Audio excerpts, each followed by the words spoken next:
भीतर का राग द्वेष कषाय अगर खत्म नहीं है तो वो मुक्ति को प्राप्त नहीं हो सकते।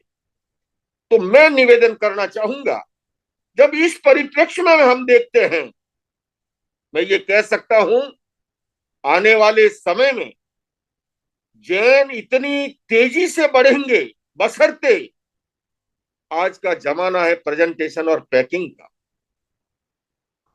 अगर हम जैन लाइफ स्टाइल को, जैन जीवन शैली को, जैन सिद्धांतों को आधुनिक भाषा में, जिस भाषा में दुनिया समझती है, जिस भाषा में हमारा यंगस्टर समझता है, युवा, युवा का स्थान, जो स्थान हमारे शरीर में स्पाइनल कॉर्ड का है, मेरुदंड का है, रीढ़ की हड्डी का है, वो स्थान समाज के अंदर युवाओं का है।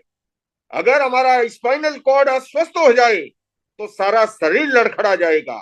तो इसलिए हमारी युवा पीढ़ी, हमारी भावी पीढ़ी जो है, वो कैसे संस्कारी रहे, और उसके लिए मैं आज द जैन फाउंडेशन के माध्यम से तमाम जैन धर्मावलंबियों से कहना चाहूंगा, समय रहते अपने आप को बदलिए।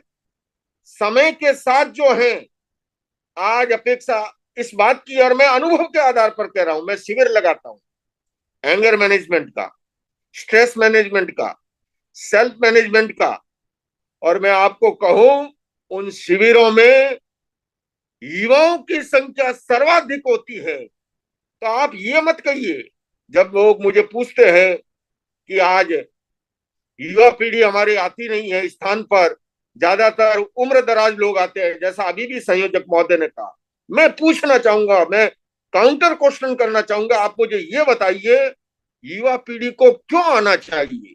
आप ऐसा क्या करते हो कि जिससे उनको आना चाहिए? देखिए, हमारी जो पुरानी पीढ़ी थी, मुनि महाराज ने जो भी कह दिया तहत खमा करके वो स्वीकार करती थी। आज का जमाना व्हाट वाई व्हेन क्वेश्चन का तार्किक जमाना है। ऐसे के अंदर जब व्यक्ति अपना गैस खर्च करके आए, डीजल पेट्रोल खर्च करके आए, समय खर्च करके आए, और उसे लगे कि मुझे वापस रिटर्न कुछ मिला है, रिटर्न का मतलब मेरे जाने का मेरा समय सार्थक हुआ है, आज अपेक्षा है ऐसे साइंटिफिक कार्यक्रमों को आप लाइए। और मैं आपको बताऊं, अभी अभी पिछले महीनों में ही मैं शिकागो में था और मुझे वहां ज्ञानशाला को संबोधित करने का अवसर मिला।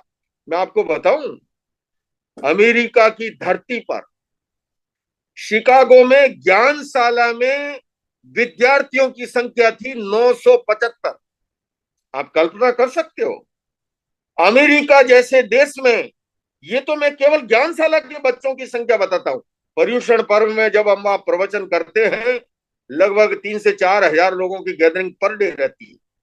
और ऐसा नहीं है कि वो कोई लोकेश मुनि की शक्ल देख के आते हैं। मैं फिर कहना चाहूंगा, अभी संयोजक ने मेरे बारे में बहुत कुछ परिचय में कहा, और उनका ये श्रद्धा आस्था का भाव था, अतिशोक्तिपूर्ण भी बहुत कुछ कहा गया। पर मैं कहना चाहूंगा, मुझे जो भी सम्मान विदेश की धरती पर मिला है, उसका कारण है, उसका श्रेय अगर किसी को है तो वो महावीर के साइंटिफिक दर्शन को है, जैन सिद्धांतों को है।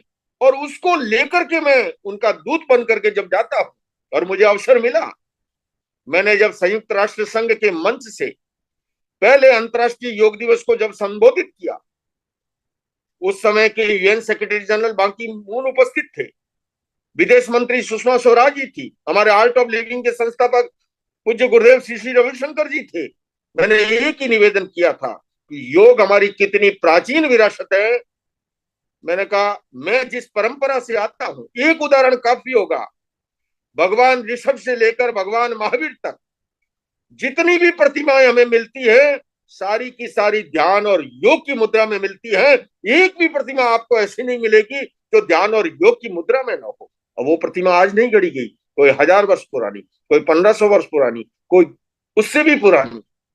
तो आज आप देखिए। और दूसरे में जैन धर्म के बारे में कहना चाहूंगा, जैन धर्म किसी इस उस धर्म की शाखा नहीं है, ये एक अति प्राचीन धर्म है, स्वतंत्र धर्म है। और हमें गर्व होना चाहिए आज जिस तरह से पश्चिमी देशों में और देशों में जैन लाइफ स्टाइल के प्रति, जैन जीवन शैली के प्रति, साइंटिफिक जैन दर्शन के प्रति, मैं एक उदाहरण दूं आपको। मैं 2015 में प्रथम अंतर्राष्ट्रीय योग दिवस के बाद मैंने लगभग हर बार यूएन को संबोधित किया योगा दिवस पर।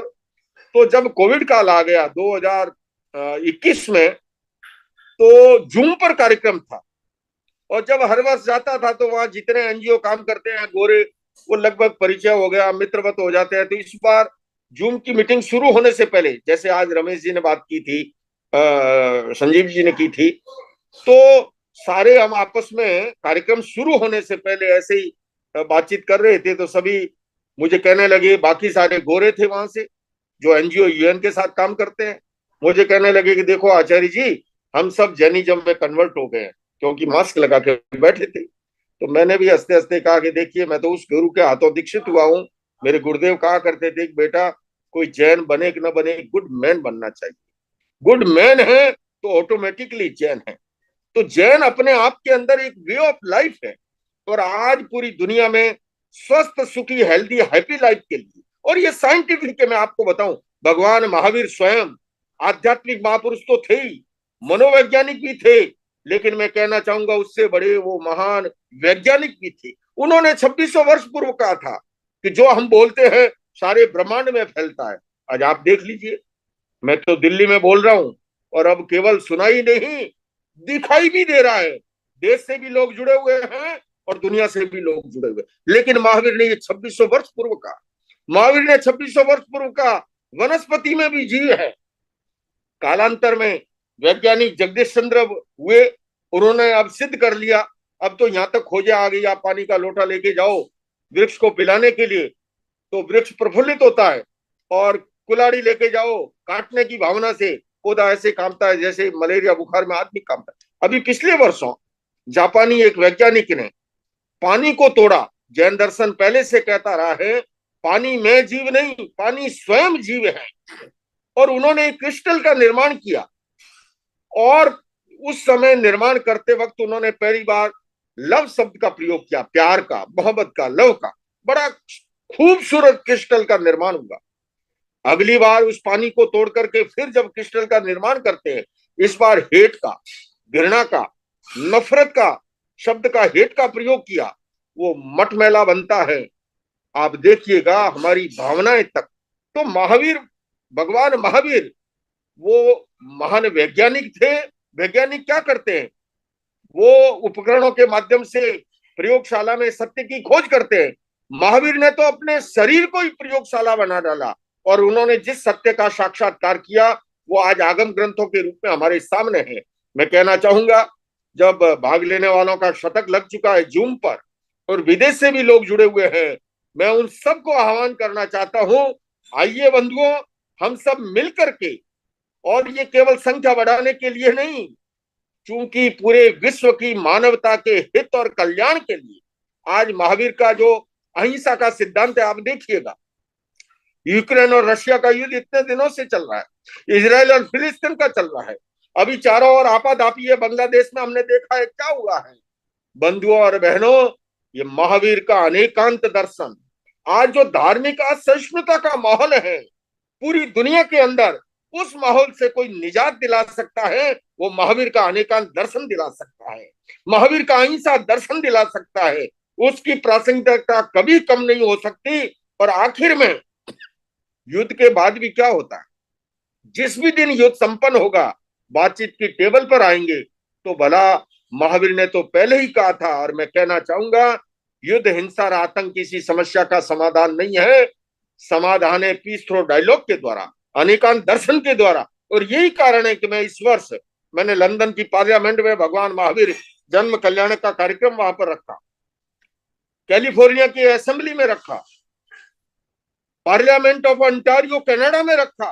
और आप आश्चर्य करेंगे, उस माहौल में भी जब कनाडा और भारत के संबंध तनातनी पूर्ण थे, उस माहौल में भी तीनों ही पार्टियों ने वहां पर भाग लिया और मेजे थपथपा करके महावीर की वाणी का, दर्शन का स्वागत किया। उसका कारण यह है कि लोगों को, पूरी दुनिया को समझ में आने लगा है, आज मेडिकल साइंस, डॉक्टर कहते हैं सोने से 3 घंटे पहले भोजन कर लेना चाहिए। आजकल पश्चिमी देशों में एक नया उपवास चल पड़ा है, 14 घंटे का ब्रेक देते हैं। मैं पूछना चाहूंगा, ये हमारी नौकारसी और पॉलिसी क्या है?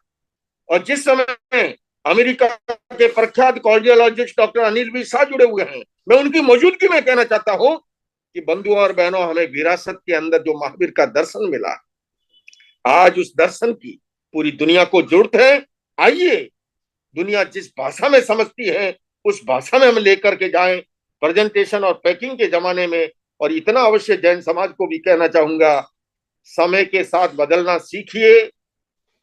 या तो आप बदल जाइए, नहीं तो समय के थपेड़े के साथ जो है अपने आप में वो समय हमें सिखा देगा।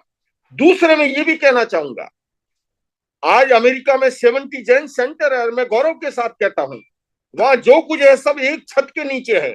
चाहे श्वेतांबर है, चाहे दिगंबर है, चाहे मूर्ति पूजक है, चाहे स्थानकवासी है, चाहे मंदिर मार्गी है, ये सारे के सारे एक छत के नीचे हैं।